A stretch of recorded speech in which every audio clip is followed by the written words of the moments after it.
नमस्कार, आप देख रहे हैं सुपर प्राइम टाइम। मैं हूं आपके साथ प्रीति रघुनंदन। सुपर प्राइम टाइम में हम आपको दिखाते हैं वर्ल्ड की और वॉर जोन की वो तमाम खबरें जो आप सबसे पहले देखते हैं इस शो में। इस वक्त की बड़ी खबर के साथ बुलेटिन की शुरुआत करने जा रहे हैं। रूस के 4 एयरबेस पर यूक्रेन का भीषण हमला हुआ है। 19 जेट इस दरमियान राख होने की जानकारी है और 38 वायुसेना के अफसरों की मौत भी हुई है। हमले में ध्वस्त एयरबेस पर भीषण आग लग गई है। एयरबेस के ऑयल डिपो से भड़क रही है ये आग और मरने वालों की संख्या और ज्यादा बढ़ सकती है। ये इस वक्त की सबसे अहम खबर आ रही है। तो इस तरह से रूस के अंदर आप देखिए कि रूस के 4 एयरबेस पर इतिहास का सबसे बड़ा विमान विध्वंस हो गया है। 5 अप्रैल की सुबह ही यूक्रेन ने 1 घंटे के अंदर ही 19 विमानों को भस्म कर दिया। सिर्फ विमान ही नहीं जलाए बल्कि रूस के रडार स्टेशन और एयर डिफेंस को भी खत्म कर दिया गया।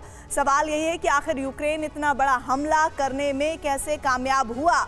दुनिया के सबसे घातक सुरक्षा कवच कैसे ध्वस्त हुआ? और इसको लेकर टीवी 9 भारतवर्ष बहुत बड़ी और एक्सक्लूसिव पड़ताल करने जा रहा है।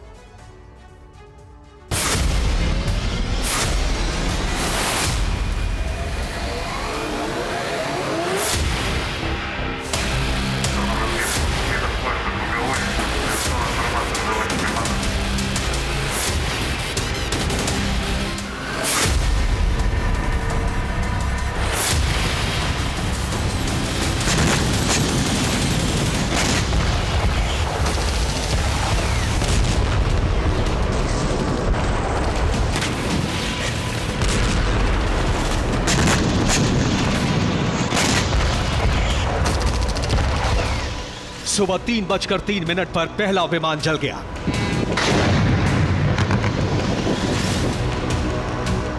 सुबह 3:07 पर दूसरा लड़ाकू विमान तबाह हो गया। सुबह 3:13 पर तीसरा एयरक्राफ्ट भस्म हो गया।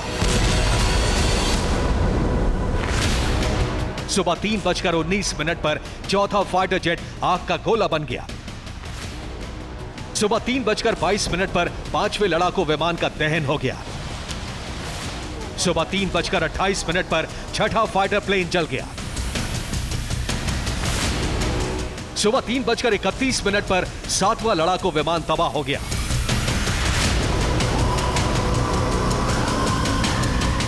सुबह 3:33 पर 8वां फाइटर जेट भस्म हो गया।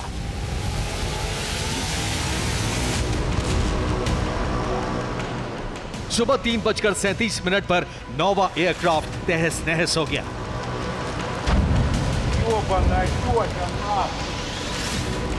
सुबह 3:39 पर 10वां फाइटर प्लेन ध्वस्त हो गया।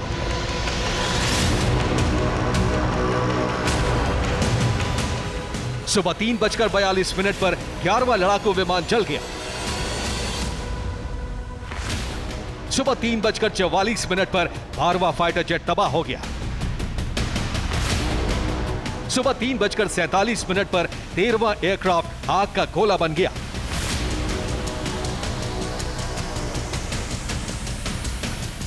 सुबह 3:50 पर 14वें लड़ाकू विमान का दहन हो गया। सुबह 3:51 पर 15वां फाइटर प्लेन नष्ट हो गया। सुबह 3:53 पर 16वां फाइटर जेट भस्म हो गया। सुबह 3:55 पर 17वां विमान मलबा बन गया। सुबह 3:58 पर 18वां फाइटर जेट ध्वस्त हो गया। सुबह 4 बजे 19वां लड़ाकू एयरक्राफ्ट जल गया।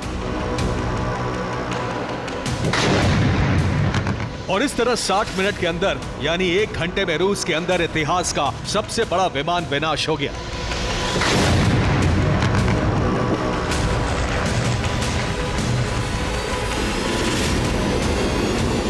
यूक्रेनी ड्रोन सेना ने 1-2 नहीं बल्कि रूस के 19 लड़ाकू विमानों को तबाह कर दिया।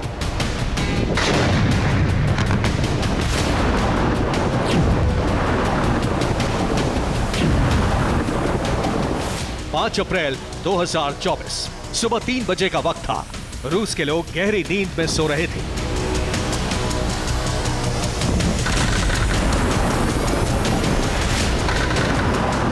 इसी दौरान रूस के 4 शहरों में 4 रूसी एयरबेस पर यूक्रेन ने 100 से ज्यादा ड्रोन दाग दिए।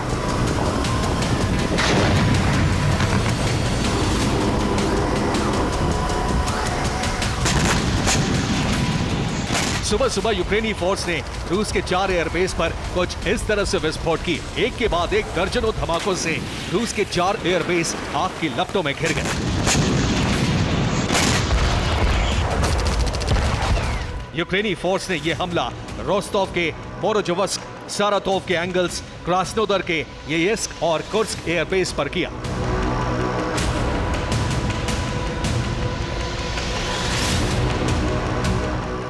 यूक्रेन का ड्रोन हमला न सिर्फ सफल रहा बल्कि चारों एयरबेस पर रूस के 19 लड़ाकू विमानों का दहन हो गया।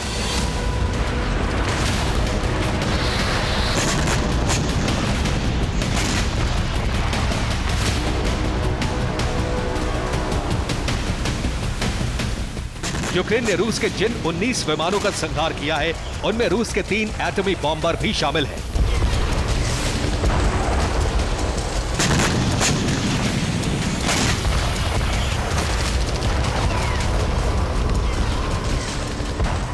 यूक्रेन ने एयरबेस के हैंगर पर बने ऑयल डिपो को भी टारगेट किया। यहां भी ड्रोन धमाका हुआ। धमाके के बाद एयरबेस के ऑयल डिपो जलकर राख हो गए।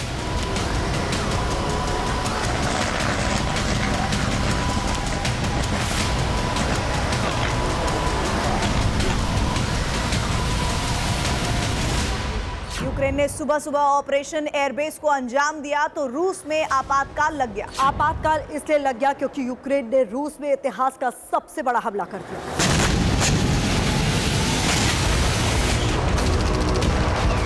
दूसरे विश्व युद्ध के दौरान एक दिन के अंदर 13 विमान दहन हुए थे, लेकिन यूक्रेन ने एक दिन नहीं बल्कि 1 घंटे के अंदर ही रूस के 19 विमानों का संहार कर दिया।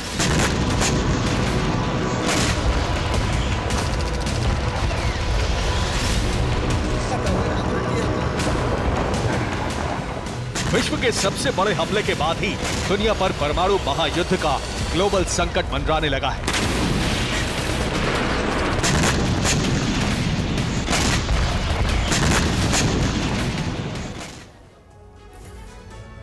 सबसे बड़ा सवाल यही है कि रूस में इतना बड़ा विमान विनाश कैसे हुआ, यूक्रेन ने इस हमले को कैसे अंजाम दिया। यूक्रेन के हमले का तरीका बेहद अनोखा है। यूक्रेन ये हमला 3 चरण में कर चुका है। पहले चरण के तहत यूक्रेनी सेना ने 4 एयरबेस पर हमले से पहले एयरबेस के आसपास मौजूद 11 रडार स्टेशन को टारगेट किया। 72 घंटे के अंदर ड्रोन से धावा बोलकर रूस के 11 रडार स्टेशन को तबाह कर दिया गया और इसके बाद शुरू हुआ हमले का दूसरा चरण। चारों एयरबेस के पास रूस ने कई एयर डिफेंस सिस्टम तैनात कर रखे हैं। यूक्रेन ने इनमें से 6 एयर डिफेंस सिस्टम को जलाकर राख कर दिया। यूक्रेनी हमले में 3 पंजशीर, 2 S-200 और 1 S-400 तबाह हो गया और इसके बाद शुरू हुआ हमले का तीसरा और आखिरी चरण। यूक्रेनी फोर्स ने जिस वक्त रूस के 4 एयरबेस पर 100 ड्रोन दागे, ठीक उसी वक्त एयरबेस के पास बाकी बचे एयर डिफेंस पर भी करीब 100 ड्रोन फायर कर दिए गए और इसका अंजाम ये हुआ कि रूसी एयर डिफेंस सिस्टम खुद को बचाने में उलझ गया और इस तरह रूस के 4 एयरबेस पर यूक्रेन का सबसे बड़ा विमान विध्वंस सफल हो गया।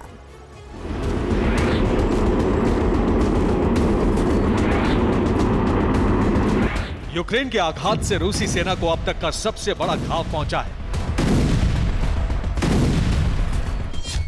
रोस्टोव के मोरोजोवस्क एयरबेस पर रूस के 14 Su-34 लड़ाकू विमान तबाह हो गए। एक Su-34 की कीमत 333 करोड़ रुपए होती है। इस लिहाज से यहां रूस को 4,462 करोड़ रुपए का नुकसान हुआ। सारातोव के एंगल्स एयरबेस पर 3 Tu-95 बॉम्बर भस्म हो गए। एक Tu-95 बॉम्बर की कीमत 6,139 करोड़ रुपए होती है, यानी एंगल स्पेस पर रूस को 18,417 करोड़ रुपए का नुकसान हुआ। क्रास्नोदर के येयस्क एयरबेस पर Su-25 लड़ाकू विमान जल गए। एक Su-25 एयरक्राफ्ट की कीमत 130 करोड़ रुपए होती है। इसका मतलब यह हुआ कि येयस्क एयरबेस पर रूस को 390 करोड़ रुपए का नुकसान हुआ। 3 एयरबेस पर 19 विमानों का दहन हुआ है। इस लिहाज से रूस के 23,469 करोड़ रुपए के विमान जल गए। कुर्स्क एयरबेस पर रूसी सेना को कितनी बड़ी चोट पहुंची है, इसका आंकड़ा अब तक सामने नहीं आ सका है। नुकसान का यह आंकड़ा सिर्फ विमानों का है। यूक्रेन ने रूस के 6 एयर डिफेंस सिस्टम को भी तबाह कर दिया।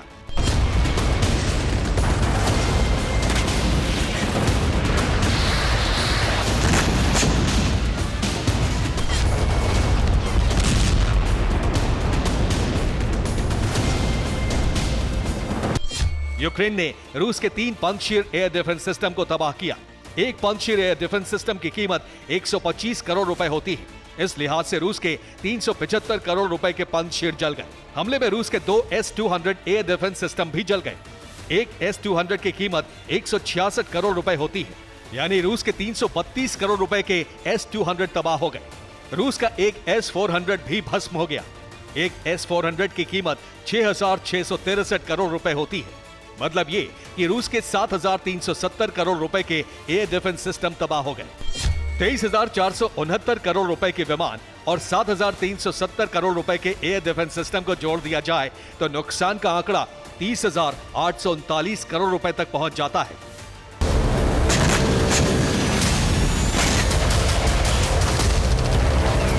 यूक्रेन के हमले में सिर्फ रूस के फाइटर जेट ही तबाह नहीं हुए हैं, बल्कि बड़ी तादाद में रूसी एयरफोर्स के अधिकारी और कर्मचारी भी मारे गए। रिपोर्ट्स के मुताबिक रोस्टोव के मोरोजोवस्क एयरबेस पर यूक्रेनी हमले में 20 लोगों की मौत हो गई। सारातोव के एंगल्स एयरबेस पर 7 लोगों की जान चली गई।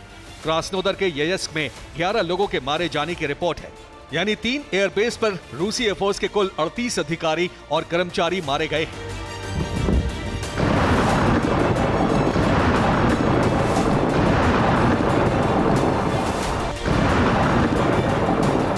यूक्रेन के इस हमले से रूस इतने गुस्से में है कि परमाणु विनाश का बटन दबा सकता है। इस हमले के बाद दुनिया पर तीसरे विश्व युद्ध का सबसे बड़ा खतरा मंडराने लगा है। Bureau report, TV9 Bharatvarsh. बड़ी खबर आ रही है इस वक्त। एयरबेस हमले के बाद पुतिन का बदला शुरू हो गया है। यूक्रेन के चासिव यार में भीषण बमबारी हुई है। शहर के 20 किलोमीटर इलाके में रूस की बमबारी हुई है। बड़ी संख्या में नागरिकों की मौत की आशंका है।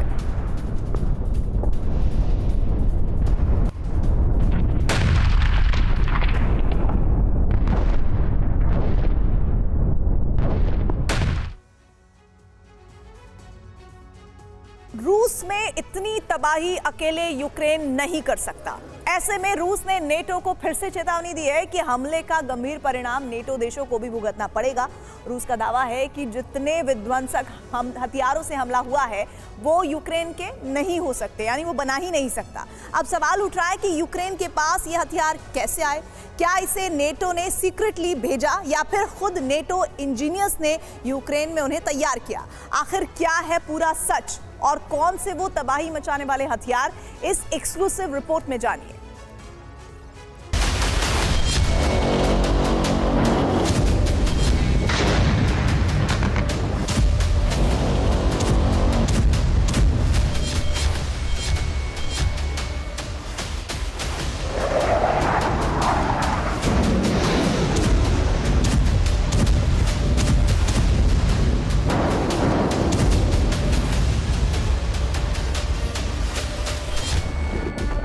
तरकीब कोई भी हो, बस रूस तबाह होना चाहिए। अब नेटो का यही मंसूबा है। कोल्ड वॉर में रूस खंड खंड कर दिया गया। अब नेटो रूस का संपूर्ण विनाश चाहता है और इसके लिए उसने यूक्रेन को हथियार बनाया है। यानी नाम यूक्रेन का और काम नेटो का। बिना नाटो के यूक्रेन एक कदम भी आगे नहीं बढ़ सकता, इसलिए रूस में इतने बड़े हमले करना अकेले यूक्रेन के बस की बात नहीं। रूस में घुसकर हमले करना, सैन्य ठिकानों पर भारी तबाही मचाने से इस बात का अंदेशा बढ़ गया है कि यूक्रेन को नेटो से विध्वंसक हथियार मिल चुके हैं। ये अलग बात है, नेटो इसका खुलासा नहीं करना चाहता और ना ही ज़ेलेंस्की इस बारे में कुछ बोल रहे हैं, क्योंकि अगर इसे मान लिया जाता है तो रूस को नेटो देशों पर हमला करने का मौका मिल जाए।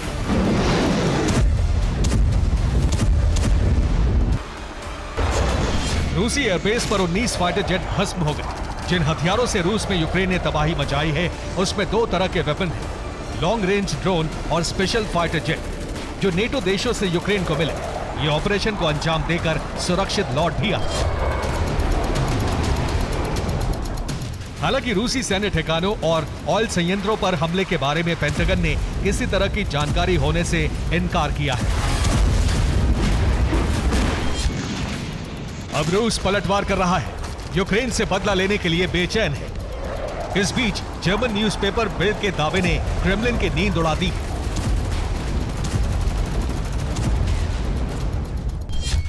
बिल्ड का दावा है कि यूक्रेन को जल्द ही लॉन्ग रेंज ड्रोन की खेप मिलने वाली है, जो शॉर्ट रेंज मिसाइल की कमी को पूरा करेगा। ड्रोन की रेंज 2500 किलोमीटर बताई जा रही है, जो बेलगोरोद से लेकर आर्कटिक में मौजूद रूसी मिलिट्री बेस तक में तबाही मचा सकता है। इनकी खासियत है कि ये ड्रोन बम भी गिरा सकते हैं और शॉर्ट रेंज मिसाइल से भी हमले कर सकते हैं।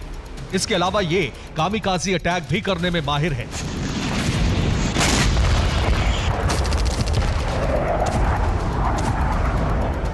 जर्मन पेपर बिल्ड ने यह भी दावा किया है कि इस साल यूक्रेन को 10 देशों से ड्रोन की खेप मिल चुकी है।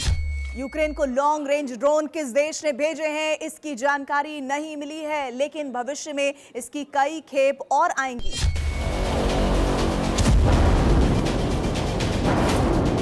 जिनके दम पर रूस में कोहराम जारी रह सकता है। हालांकि खुद कीव ने भी एक ऐसा ड्रोन तैयार किया है जिसकी रेंज 3300 किलोमीटर बताई जा रही है, जिसे नाम दिया है सुकोल 300, जिसका इस्तेमाल यूक्रेन ने पहली बार 2 अप्रैल को रूस के तातारिस्तान में हमले के लिए किया।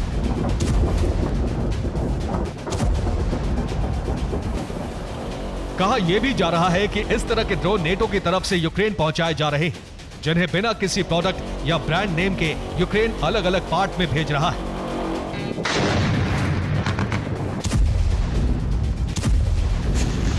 जिसे यूक्रेन सीक्रेटली असेंबल कर रहा है, जिसके बाद यूक्रेन ड्रोन को अपना नाम देकर रूस पर हमले कर रहा है, जिससे रूस को नेटो पर उंगली उठाने का मौका ना मिले।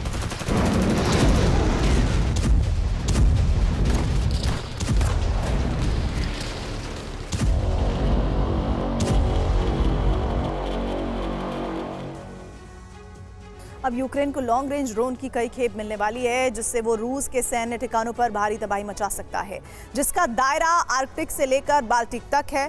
कोजेल्स और 33 चेवो साइट पर लॉन्ग रेंज ड्रोन से यूक्रेन हमला कर सकता है। वहीं उजहर और डोम बेरोस की भी निशाने पर है, जबकि कर्तले और एलिस्क मिलिट्री बेस भी वहां पर भी हमले किए जा सकते हैं। इन सब के अलावा 3 नेवल बेस पर भी यूक्रेन के ड्रोन मिसाइल गिराए जा सकते हैं, जिसमें पहला नाम है नेरपिकिया का है, जिसके बाद यगेलिया और राइबेकिया भी इनके निशाने पर है। न्यूक्लियर बॉम्बर एयरबेस पर खड़े रूसी जहाजों को यूक्रेन ध्वस्त कर सकता है, जिसमें यूक्रेनिका और एगिल्स एयरबेस नेटो की हिटलिस्ट में सबसे ऊपर है।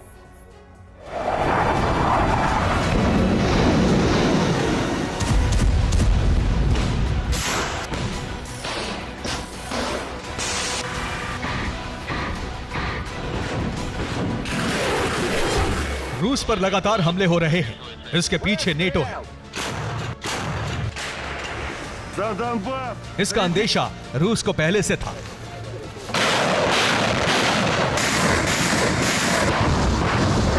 इसलिए हमले से बचने के लिए रूस ने एंगल्स एयरबेस समेत दूसरे एयरबेस पर फाइटर जेट को हमले से बचाने की अच्छी खासी प्लानिंग की थी।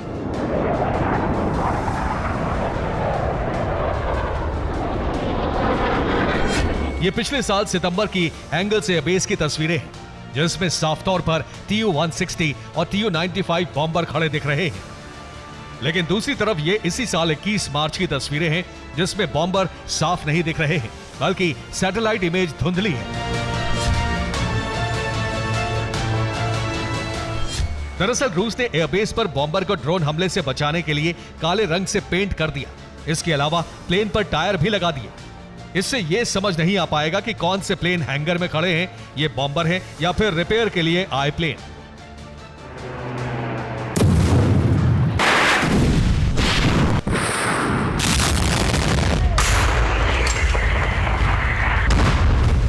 साथ ही अगर ड्रोन अटैक होता है तो हमले में कोई भारी नुकसान ना हो। यानी रूस समझ चुका था कि नेटो चोरी छिपे यूक्रेन को हथियार पहुंचाकर बड़ा हमला कर सकता है और रूस का अंदेशा सही साबित भी हुआ, इसलिए रूस हमले में बड़ा नुकसान बचा पाया। इसके अलावा ऑस्ट्रेलिया से एक विशेष प्लेन E-7A भेजे जाने का भी दावा है, जिसे रूस के Su-34 को खाक में मिलाने के लिए भेजा गया था, जिन्हें अक्टूबर-नवंबर में भेजा गया था और 6 महीने के मिशन के बाद उन्हें वापस ऑस्ट्रेलिया बुला लिया गया। उन्हें जर्मनी में मौजूद नेटो बेस पर तैनात किया गया था। अगर गौर किया जाए तो पिछले 2 महीने में सबसे ज्यादा रूस के सुखोई पर हमले हुए हैं, यानी नेटो के अलावा ऑस्ट्रेलिया भी यूक्रेन का मददगार है। इसका सीधा मतलब है रूस को तबाह करने के लिए अमेरिका बड़े लेवल की तैयारी कर चुका है। Bureau report, TV9 Bharatvarsh. बड़ी खबर आ रही है, यूक्रेनी हमले से लगी आग और फैल गई है। 12 रूसी जेट में अब तक लपटें निकल रही हैं। 6 डिफेंस सिस्टम भी हमले का शिकार हुए हैं। जानकारी इस वक्त ये भी आ रही है कि रडार स्टेशन पर आग बुझाने की कोशिशें बहुत तेज चल रही हैं।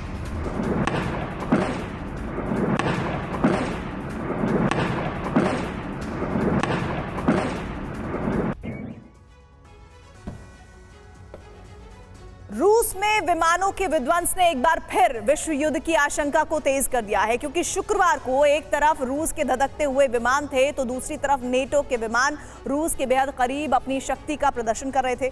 माना जा रहा है कि रूस के रिएक्शन का जवाब देने के लिए नेटो पहले से ही एक्शन में था, लेकिन रूस की तरफ पूर्वी यूरोप की तरफ एक भी मिसाइल फायर नहीं की गई। एक रिपोर्ट के मुताबिक पोलैंड में नेटो ने हथियार का भारी जखीरा पहुंचा दिया है और रूस से युद्ध लड़ने की बेहद तेज तैयारी हो रही है।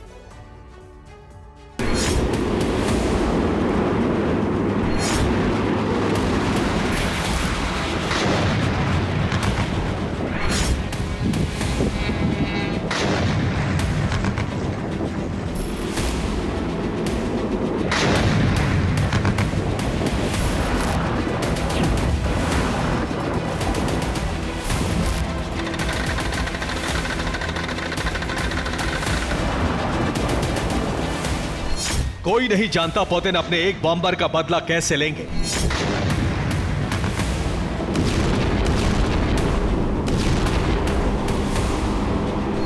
कोई नहीं जानता 19 फाइटर जेट खोने के बाद पुतिन का कौन सा हथियार दुनिया के किस कोने को दहलाने वाला है।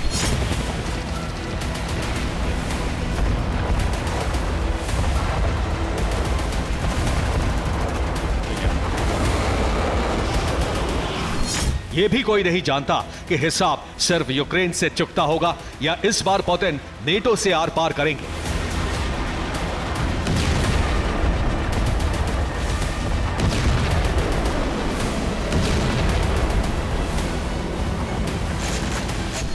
यही वजह है कि जिस वक्त यूक्रेन रूस में ड्रोन से ताबड़तोड़ प्रहार कर रहा था, उस वक्त पोलैंड के आसमान में नेटो के फाइटर जेट चक्कर लगा रहे थे।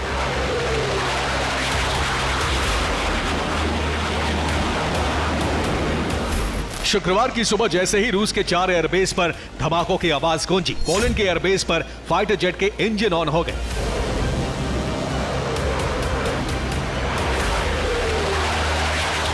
एयर टू एयर मिसाइलों से लैस अमेरिका समेत कई देशों के विमानों ने उड़ान भरी।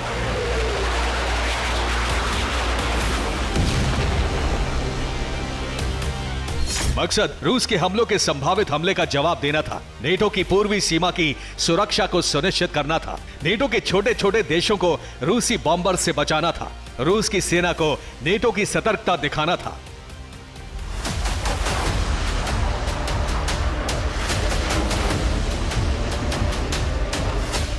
नेटो इस एक्शन के लिए पहले से तैयार था या फिर यूक्रेन के बड़े हमले की जानकारी अमेरिका को पहले से थी, यह साफ नहीं है।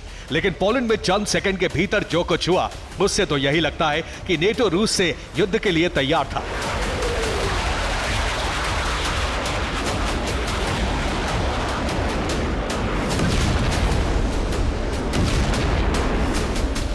अमेरिका को आशंका थी कि एयरबेस पर धमाके के लिए रूस फौरन एक्शन में आएगा। रूस के कई बॉम्बर्स मिसाइलों के साथ उड़ान भरेंगे। यूक्रेन पर रूस से मिसाइलों की बरसात कर दी जाएगी। पूर्वी यूरोप के देशों पर भी रूस हमला कर सकता है।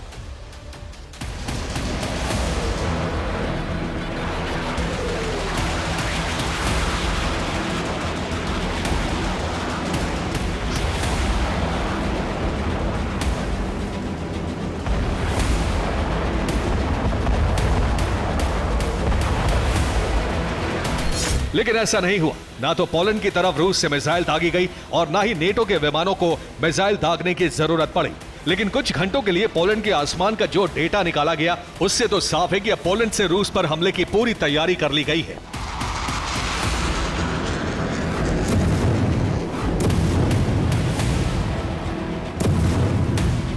पोलैंड से अब सिर्फ यूक्रेन को हथियारों की सप्लाई नहीं की जा रही है, बल्कि पोलैंड में हथियारों का एक बड़ा स्टॉक नेटो खुद के लिए भी रख रहा है।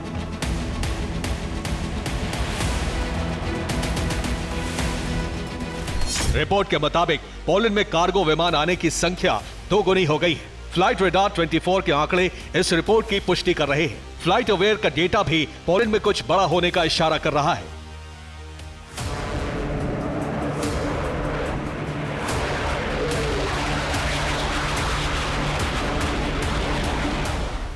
बीते महीने की 21 तारीख से 3 अप्रैल तक पोलैंड में कार्गो विमानों के आने का सिलसिला बेहद तेज हो गया है। पोलैंड में बड़े बड़े कार्गो विमानों के पहुंचने का एक ही मतलब है, और वो है हथियार के साथ युद्ध के लिए जरूरी सामानों की भारी तादाद में सप्लाई।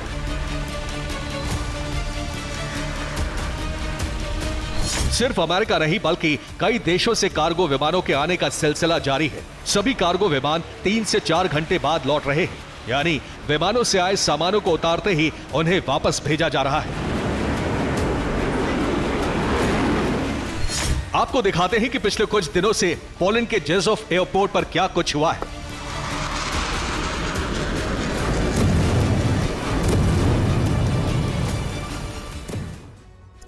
इधर पोलैंड में नेटो के कार्गो विमानों के पहुंचने का सिलसिला यूक्रेन युद्ध के बाद से ही जारी है, लेकिन अब खुलासा हुआ है कि नेटो के विमानों के आने की रफ्तार बेहद तेज है।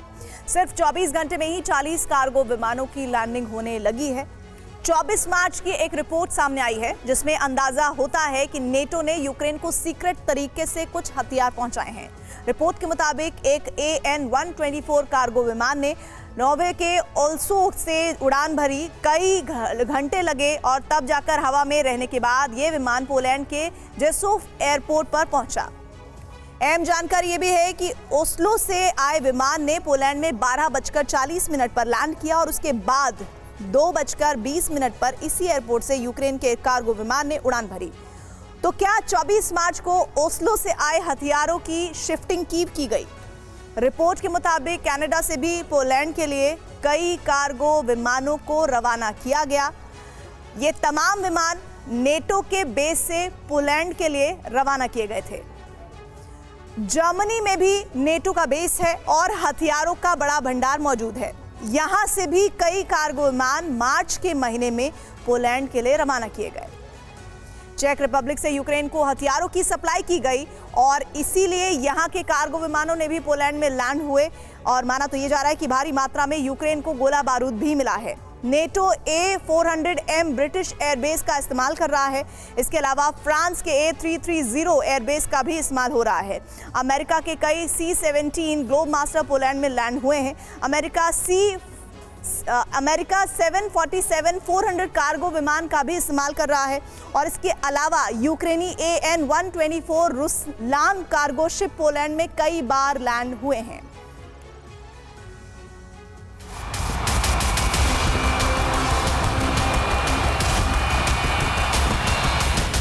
एक ही दिन में 40 कार्गो विमान, जबकि यूक्रेन अभी भी हथियारों की कमी से जूझ रहा है, तो फिर 40 विमानों से क्या लाया जा रहा है?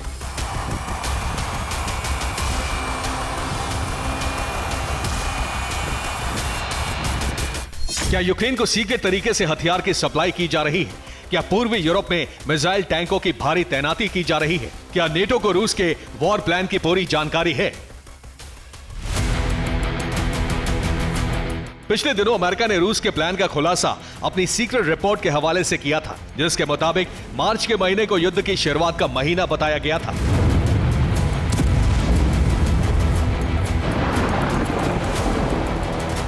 युद्ध की शुरुआत की जगह भी पोलैंड को बताया गया था। अब नेटो की तैयारियों से लग रहा है कि रूस से युद्ध लड़ने के लिए पूरी तैयारी कर ली गई है।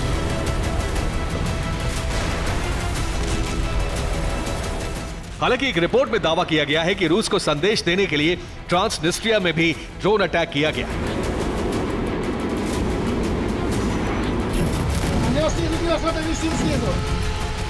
Di bomba, ni saya. यहाँ एक कामिकाज़े ड्रोन ने एक रेडार स्टेशन को निशाना बनाया। Dia foto di sini tu. Ni bomba, ni saya. Transnistria में रूस का सैन्य अड्डा है। रूस के समर्थकों की संख्या ज्यादा है। ट्रांसनिस्ट्रिया मोल्दोवा का हिस्सा था। ट्रांसनिस्ट्रिया का रूस में विलय हो सकता है। ट्रांसनिस्ट्रिया की सुरक्षा की जिम्मेदारी रूस की सेना के पास है और ऐसे में यहां किसी तरह का हमला रूस की सेना पर हमला माना जा रहा है।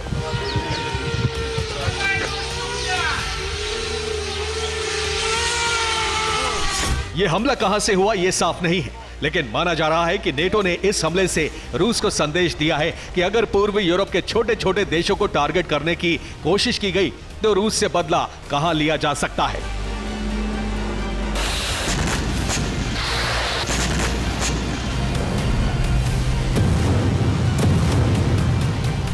रूस के एक शहर में रेडिएशन से भी दहशत मच गई है। रूस के इस शहर का नाम खबरोवस्क है।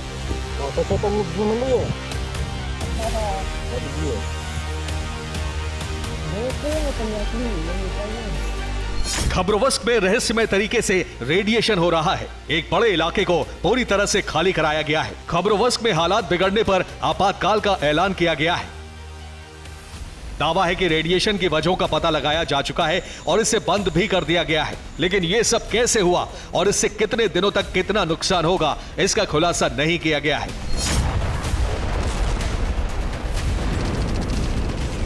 Bureau report, TV9 Bharatvarsh.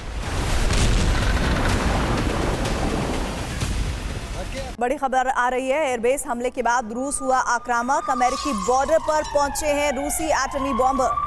Alaska border पर रूसी बॉम्बर ने रेकी की है और रूसी बॉम्बर ने अमेरिकी वार्निंग नजरअंदाज की है।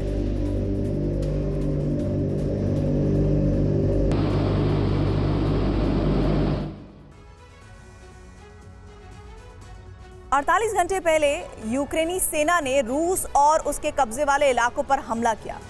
भले ही क्रेमलिन में सनसनी इससे मच गई हो, मगर यूक्रेनी प्रहार के बाद पुतिन सेना ने ऐसा विनाशक पलटवार किया जिससे यूक्रेन के आधा दर्जन शहरों में बारूदी आपातकाल लग गया, क्योंकि रूस ने यूक्रेनी सेना के हथियार डिपो राख कर दिए हैं, रिहायशी इलाकों को तहस नहस कर दिया है। वहीं इसके साथ साथ यूक्रेन के एनर्जी संयंत्र यानी ऑयल गैस जैसे प्लांट को भी तबाह किया और यूक्रेन में जारी दहन काल के बीच भीषण नरसंहार भी हुआ। आखिर कैसे, देखिए।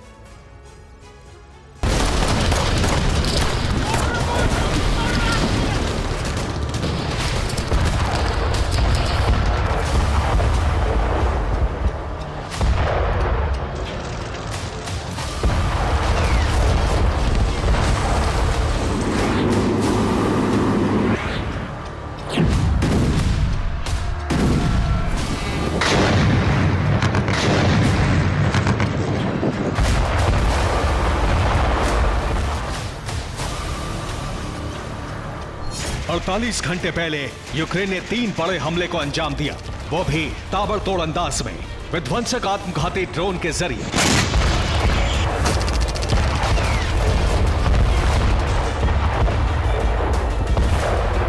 यकीन मानिए, ज़ेलेंस्की ब्रिगेड की तरफ से किए गए इन 3 हमलों ने क्रेमलिन में सनसनी मचा दी। रूसी डिफेंस के होश फाख्ता हो गए, क्योंकि यूक्रेन की सेना ने 3 अलग अलग मोर्चे पर आसमानी प्रहार किया। मसलन विध्वंसक अटैक नंबर 1, रूस के 4 एयरबेस पर एक साथ ड्रोन स्ट्राइक की। नतीजा, 1 घंटे के भीतर रूसी वायुसेना के 19 विमान खाक। विध्वंसक अटैक नंबर 2, दक्षिणी रूस के ऑर्स्क शहर में मौजूद डैम को उड़ाया। नतीजा, 600 मकान जलमग्न और सैकड़ों की जान को खतरा। विध्वंसक अटैक नंबर 3, ज़ेपोरिजिया के न्यूक्लियर पावर प्लांट पर ड्रोन हमला। नतीजा, ज़ेपोरिजिया इलाके में नाइट्रोजन गैस फैलने की आशंका।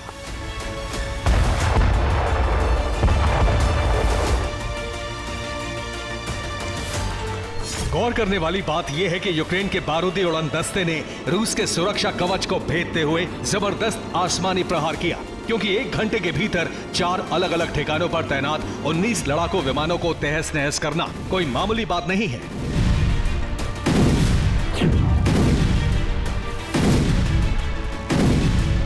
इतना ही नहीं, रूस के जिस ऑर्स्क इलाके में यूक्रेन ने ड्रोन हमले में बांध को उड़ाया, वो यूक्रेन की राजधानी कीव से करीब 2000 किलोमीटर की दूरी पर है।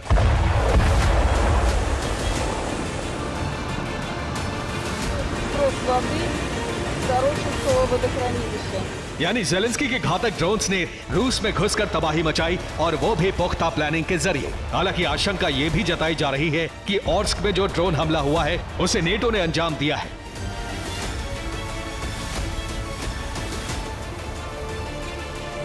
दावा तो ये तक किया जा रहा है कि यूक्रेन ने इस अटैक के लिए नेटो के ही लॉन्ग रेंज ड्रोन का इस्तेमाल किया है।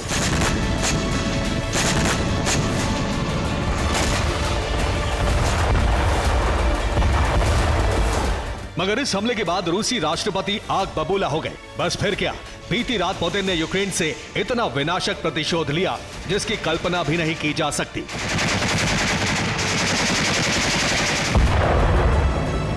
एक साथ रूस ने यूक्रेन के कई शहरों पर बैलिस्टिक मिसाइलों और विस्फोटक ड्रोन से हमला किया।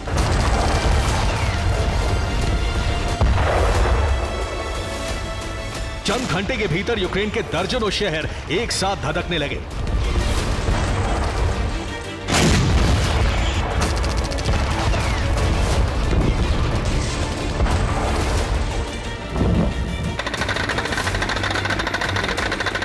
रूसी डिफेंस ने कहीं आसमान से ताबड़तोड़ अंदाज में स्ट्राइक की, कहीं आत्मघाती ड्रोन ने हमला किया, तो कहीं आर्टिलरी शेल से यूक्रेनी सरजमी को दहलाया। वहीं रूस ने मिसाइलों से भी यूक्रेन के कोने कोने को बारूद से पाट दिया।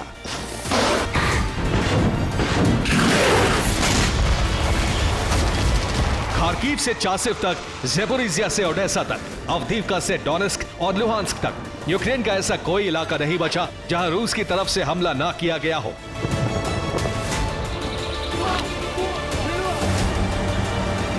दावा तो यहां तक किया जा रहा है कि रूस ने पहली बार केमिकल हथियारों से पूर्वी यूक्रेन के कुछ इलाकों को दहलाया, जिसका नतीजा यह हुआ कि चंद घंटों के भीतर यूक्रेन के आधा दर्जन से ज्यादा शहर पुतिन प्रतिशोध की भेंट चढ़ गए।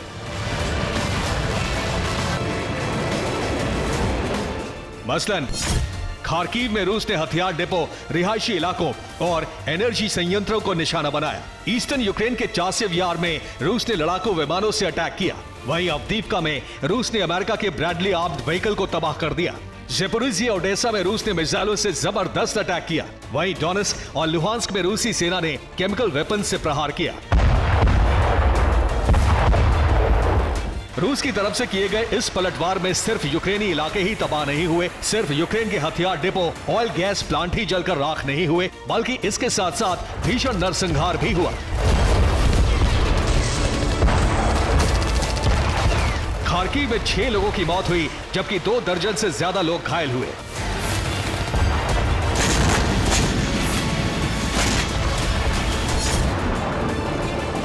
दरअसल बीते एक सप्ताह से रूसी सेना यूक्रेन पर जबरदस्त हमले कर रही है, जिसमें यूक्रेन के कई सैनिकों की मौत की खबरें सामने आ रही हैं।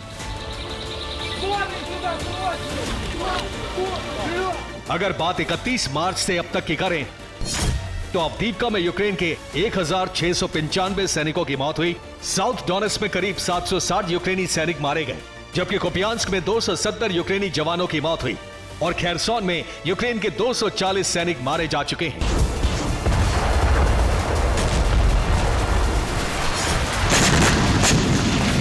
यानी पुतिन के प्रतिशोध के साथ ही अब यूक्रेन का दहन काल शुरू हो चुका है, जिसमें न सिर्फ यूक्रेनी सेना के हथियार या फिर इंफ्रास्ट्रक्चर तबाह हो रहे हैं, बल्कि इसके साथ साथ यूक्रेनी सैनिकों की भी मौत हो रही है। मतलब ये कि 48 घंटे पहले यूक्रेन ने पुतिन को जो बारूदी चोट दी, अब वही यूक्रेन के लिए महातबाही का सबब बन चुका है।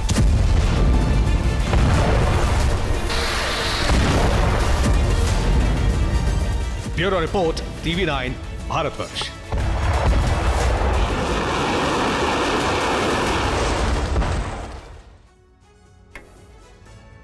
काला सागर धधकने वाला है। पहली बार रूस और नेटो देश टकराने वाले हैं। क्रीमिया को लेकर जबरदस्त भिड़ंत हो सकती है। हालांकि नेटो इसे ब्लैक सी में युद्ध अभ्यास बता रहा है, जबकि रूस ने उसे रोकने के लिए तैयारी इस स्तर पर की है जैसे बड़ा हमला होने वाला है।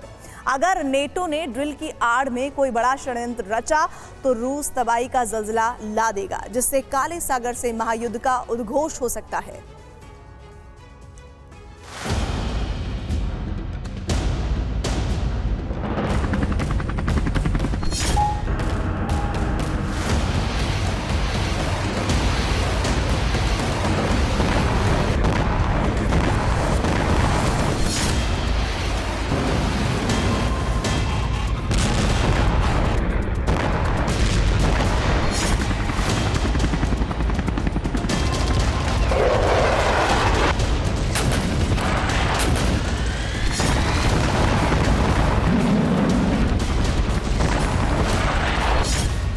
बाल्टिक का खौफ अब ब्लैक सी जा पहुंचा है।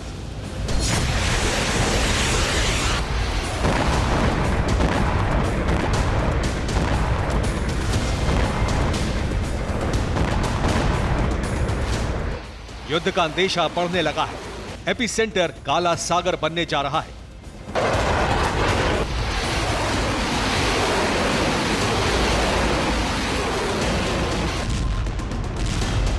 उसकी वजह भी समझिए। यह पहली बार है जब काला सागर में नेटो और रूस की फौज आमने सामने है। यानी युद्ध की एक चिंगारी भड़क कर कभी भी शोला बन सकती है। हालात इतने संजीदा हैं कि रूस ने ब्लैक सी फ्लीट में ड्रोन को शामिल किया है।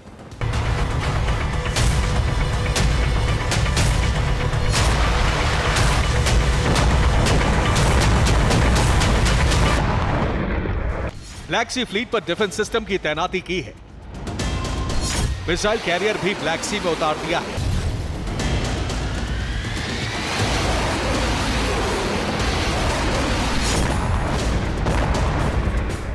दूसरी तरफ रोमानिया की अगुवाई में नेटो ने युद्धाभ्यास शुरू किया है।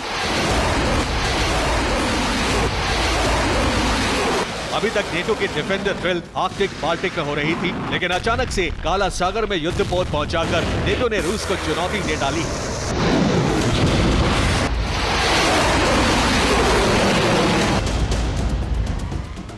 21 अप्रैल तक यह ड्रिल चलेगी। तब तक रूसी युद्धपोत फ्रंट लाइन पर रहेंगे। अगर नेटो देशों ने रूस की समुद्री सीमा में घुसने की कोशिश की तो बारूदी जलजला आना तय है, क्योंकि रूस क्रीमिया को लेकर बेहद सतर्क है और यूक्रेन क्रीमिया पर किसी भी कीमत पर कब्जा करना चाहता है। रूस ने क्रीमिया की किलेबंदी करके उसके समुद्री इलाके में ब्लैक सी फ्लीट की तैनाती कर दी।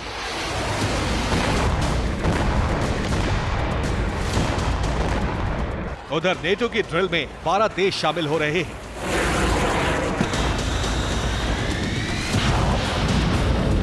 जिसमें 2200 से ज्यादा सैनिक, 135 नेवल यूनिट, 27 छोटे बड़े युद्धपोत गरजने को तैयार हैं।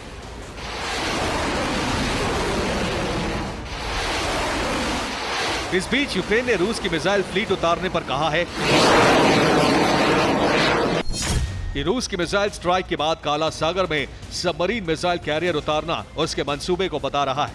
वो न सिर्फ समुद्री सीमा का उल्लंघन कर रहा है, बल्कि यूक्रेन पर बड़े हमले की तैयारी भी कर रहा है। दरअसल यूक्रेन को डर इसलिए भी है कि रूस के युद्धपोत पर कैलिबर क्रूज मिसाइल तैनात है।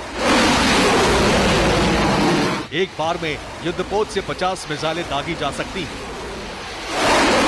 साथ ही रूसी बेड़े में न्यूक्लियर सबमरीन भी शामिल है। यानी नेटो को जवाब देने की पूरी तैयारी है और इस बार रूस आर पार की जंग करने का मंसूबा लेकर काला सागर में उतरा है। अगर किसी ने क्रीमिया पर हमले की कोशिश की तो पुतिन का रौद्र रूप देखने को मिल सकता है। Bureau report, TV9 Bharatvarsh.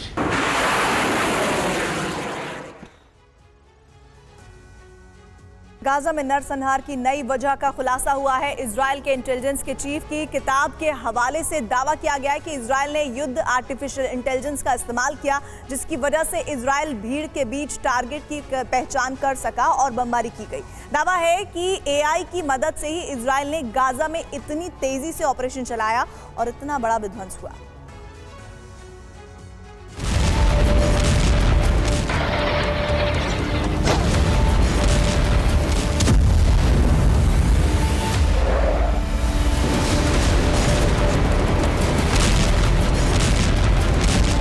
आधुनिक फाइटर जेट, घातक गाइडेड बम और सटीक प्रहार करने में माहिर पायलट्स।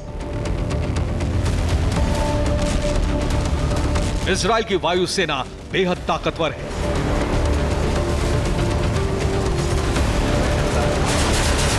जमीन की जंग में भी इजराइल की आर्मी किसी से कम नहीं है, लेकिन घातक हथियार, सैनिक और आर्टिफिशियल इंटेलिजेंस के मेल ने गाजा युद्ध को और अधिक विध्वंसक बना दिया।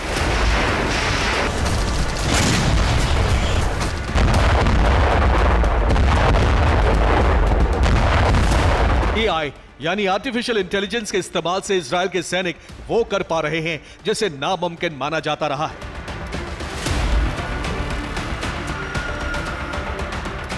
खुलासा इजराइल के इंटेलिजेंस चीफ की किताब से हुआ है। 2021 में छपी किताब का नाम ह्यूमन मशीन टीम है। किताब में युद्ध में आर्टिफिशियल इंटेलिजेंस के बारे में बताया गया है। किताब तो पुरानी है, लेकिन चर्चा अब इसलिए हो रही है क्योंकि गाजा में एआई के इस्तेमाल के कई संकेत मिले हैं। रिपोर्ट के मुताबिक पिछले 6 महीने से गाजा में इजराइल अपने दुश्मनों की जानकारी जुटाने और उसके आधार पर टारगेट को चुनने और हमला करने में आर्टिफिशियल इंटेलिजेंस का जमकर इस्तेमाल कर रहा है। रिपोर्ट के मुताबिक इजराइल गैस्पल नाम के एआई का इस्तेमाल कर रहा है। इजराइल के पास लेवेंडर नाम का एआई प्रोग्राम भी है। एआई से एक दिन में 100 टारगेट की पहचान होती है। एआई की जानकारी के बाद सेना टारगेट पर हमला करती है।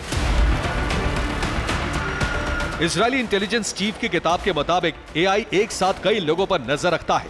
खासकर डेटा को खंगालने में एआई को बेहद कम समय लगता है। एआई से कैसे टारगेट की पहचान होती है, यह समझिए। एआई से आसानी से पता लग जाता है कि कौन बार बार अपनी लोकेशन बदल रहा है, कौन बार बार अपना फोन नंबर बदल रहा है, कौन संदिग्ध इलाकों में बार बार जा रहा है, किसकी ब्लैक लिस्ट नंबर पर बात हो रही है। एआई के डेटा से टारगेट का सटीक लोकेशन मिलता है। लेकिन इजरायली सेना पर सवाल इसलिए उठ रहे हैं क्योंकि हमले का फैसला सेना के अफसर करते हैं। ऐसे में आम लोगों की मौत की वजह भी सेना के अफसर ही हैं। संयुक्त राष्ट्र महासचिव एंटोनियो गुतरस ने गाजा में बमबारी के लिए इजरायली सेना के एआई के इस्तेमाल करने की खबरों पर चिंता जताई है।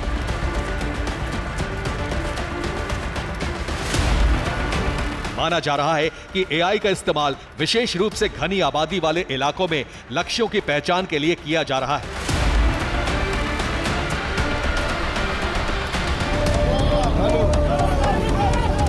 माना जा रहा है कि इजराइल अगर एआई के इस्तेमाल के बिना हमास के खिलाफ ऑपरेशन चलाता तो आम लोगों की मौत का आंकड़ा इतना बड़ा नहीं होता। Bureau report, TV9 Bharat.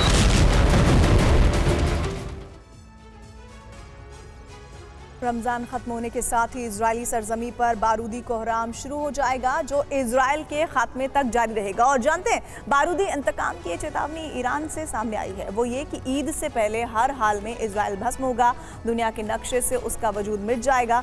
आखिर कैसे ईरान लेगा इजराइल की बलि, देखिए इस रिपोर्ट में।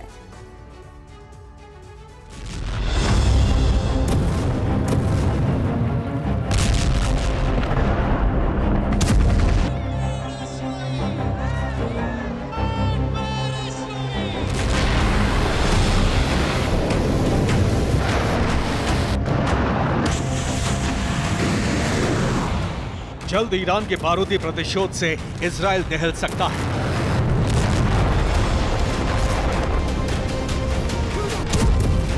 नेतन्याहू के मुल्क पर अब तक का सबसे भीषण हमला होने वाला है।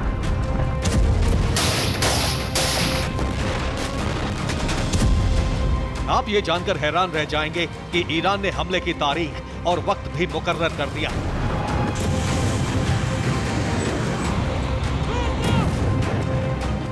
जानते हैं इजराइल पर बारूदी पलटवार कब होगा, कब ईरान के विनाशक हथियार जलजला लाएंगे? तो वो तारीख है 10 अप्रैल।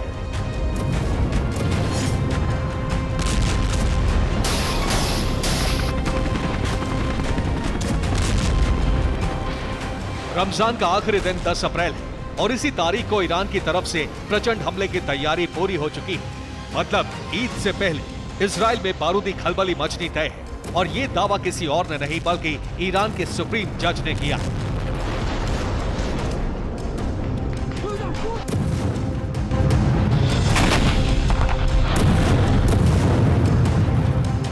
इमाम खमनेई के इस बयान ने पूरे अरब वर्ल्ड में सनसनी मचा दी है, क्योंकि अगर ईरान इजराइल में आर पार की जंग हुई तो इसकी चपेट में अरब के तमाम मुल्क भी आ सकते हैं। लिहाजा अभी से अमेरिका ने ईरान से बैकडोर बातचीत शुरू कर दी है ताकि इजराइल पर ईरानी हमले को रोका जा सके।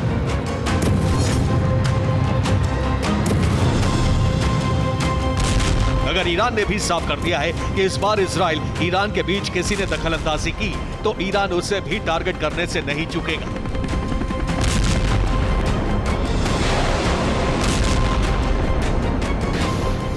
आशंका जताई जा रही है कि अमेरिका और ईरान के बीच बातचीत के चलते ही अब तक अरब में जंग का आगाज नहीं हुआ है। हालांकि ईरान ने इजराइल पर अटैक की सारी तैयारियां पूरी कर ली।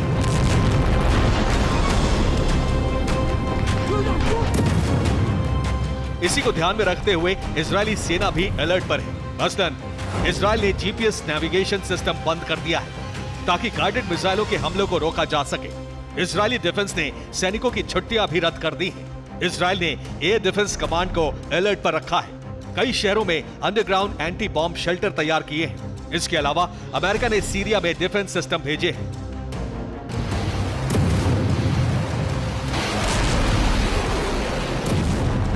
दरअसल ईरानी सेना की ताकत मिसाइलें और घातक ड्रोन है। ऐसे में इजराइल को आशंका है कि अपने विध्वंसक हथियारों से ईरान किसी भी वक्त इजराइल पर आसमानी प्रहार कर सकता है।